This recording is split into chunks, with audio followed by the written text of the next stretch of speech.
বন্ধুরা, অনুরাগের ছোঁয়ার আজকের পর্বে দেখা যাবে দীপা প্রচণ্ড চিন্তা করতে থাকে যে সূর্য আদৌ ঠিক আছে কিনা, কোনো বিপদ হলো কিনা। সেই জন্য দীপা মন্দিরে যায় আর কালী ঠাকুরের সামনে বসে বারবার ভগবানকে জিজ্ঞাসা করে যে উনি সুস্থ আছেন কিনা। এরপরে দীপা হাত জোড়ো করে প্রার্থনা করে সূর্যের সুস্থতা এবং যেন ফিরে পায়। পিছনে সোনাও দাঁড়িয়ে থাকে। এরপরে দেখা যায় দীপা বারবার ঘন্টা বাজাতে থাকে মায়ের মন্দিরে।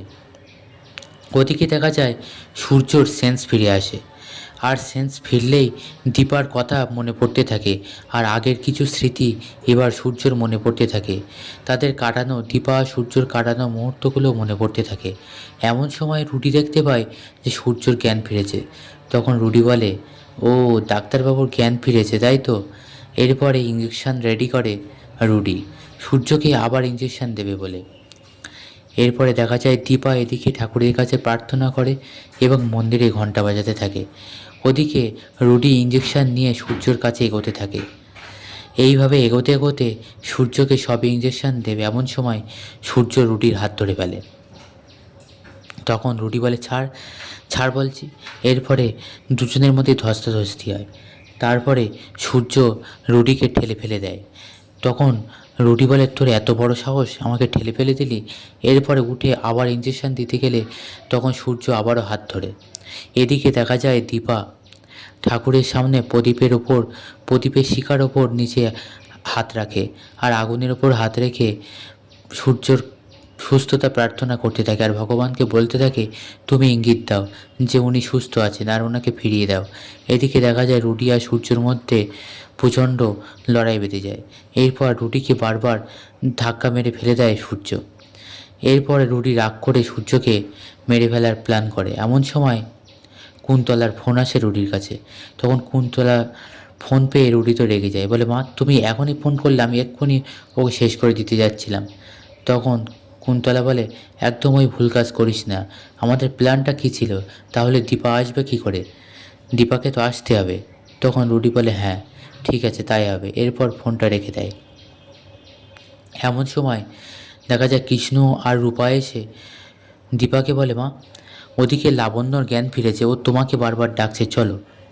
এদিকে দেখা যায় যে ঠাকুরের হাত থেকে দুটো ফুল পড়ে। সেই ফুল দুটো পেয়ে দীপা আশ্বাস পায় যে ডাক্তারবাবু ভালো আছে। এরপর কৃষ্ণ আর রূপার সাথে দীপা বাড়ি ফিরে যায়, মানে সেনগুপ্ত বাড়িতে। ওদিকে দেখা যায় লাবণ্যর জ্ঞান ফেরায় জয় লাবণ্যকে সামলায় এবং লাবণ্যকে জড়িয়ে ধরে, যেটা দেখে উর্মি তো রাগে হিংসায় ফেটে পড়ে, বলে, জয় এটা তুমি কি করছো? তখন জয় উর্মির কথা শোনে না। আর দীপা এদিকে বাড়ি ফেরায় দীপার উপর রাগ করে উর্মি, বলে, তোরা কি আরম্ভ করেছিস কি? লাবণ্যকে নিয়ে টানা হ্যাঁচড়া করতে থাকে উর্মি, বাড়ি থেকে বের করে দিতে যায়। তখন জয়ও রেগে যায়। দীপ বলে, তোমার যা রাগ আছে বাবার ওপর মেটাও না, লাবণ্যর কী দোষ? তখন উর্মি বলে, তোরা ছেলেরা সব এক, আমার যদি একটা মেয়ে থাকতো আমার কষ্ট বুঝতো। তখন জয় বলে, তাহলে লাবণ্যকে মেনে নাও না মেয়ে হিসেবে।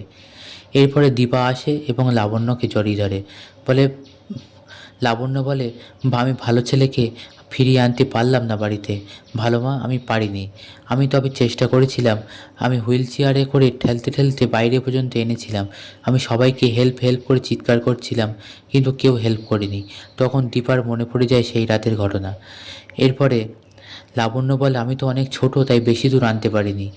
ওই আন্টি আবার আমাদেরকে ধরে নিয়ে যায়।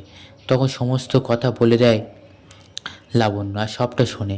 এরপরে দীপা আরও জানতে চায় যে ওদেরকে কোথায় আটকে রাখতে চেয়েছিল। তখন লাবণ্য আস্তে আস্তে বলে, আর দীপা শুনে ভাবে যে আমি এবার কাউকে বলবো না, আমি একাই যাব। এরপরে দেখা যায় দীপা বলে, আমার একটু কাজ আছে, আমি বেরোচ্ছি। তখন রূপা বলে, কোথায় যাচ্ছ মা? তখন দীপা বলে, এই সামনেই একটু দরকারে। এরপরে মিথ্যে বলেই দীপা বেরোয় সূর্যকে খুঁজতে। তারপরে বাইরে বেরিয়ে কি করবে বা কী সেজে যাবে বুঝে উঠতে পারে না। এরপরে সামনেই দেখে একজন মহিলা ঝাড় দিচ্ছে, অর্থাৎ ঝাড়ুওয়ালা। সেটা সেজে নেয় দীপা। সেজে যেখানে সূর্যকে আটকে রেখেছিল তার বাইরে ঝাড় দিতে থাকে দীপা। আর রুডি এসে বলে যে, এই বুড়ি এখানে কি করছো? তখন দীপা বলে, গলাটা যেন চেনা চেনা লাগলো। তারপরে রুডি আবার নিজেকে সামলে নেয়। এরপরে দীপা কিভাবে ওর ভিতরে ঢুকবে সেটা দেখতে এবং জানতে চোখ রাখুন আমাদের চ্যানেলে।